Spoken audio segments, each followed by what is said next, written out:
Hello mga be!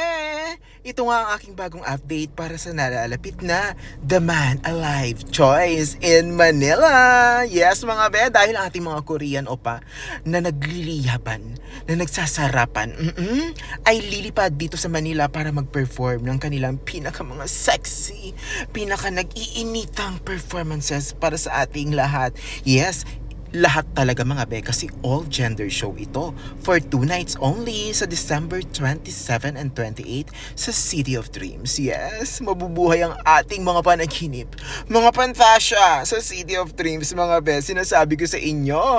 At ito nga ang aking update for today's video, ang stage at ticket prices. Yes mga be, ayan ang ating stage at ito naman ang ating ticket prices. Meron tayong SVIP, VVIP, Gold at Silver.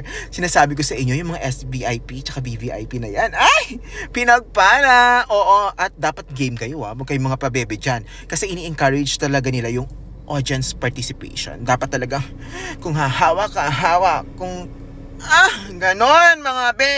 Sinasabi ko sa inyo. Kaya naman, go na mga be. Get your tickets now sa ticketmax.ph. And meron din tayong link down below. And matatagpuan dyan sa bio. Nagkalat lang dyan ang ticketing details and link mga be. So see you there. See you dun mga opa. Meow. Annyeong.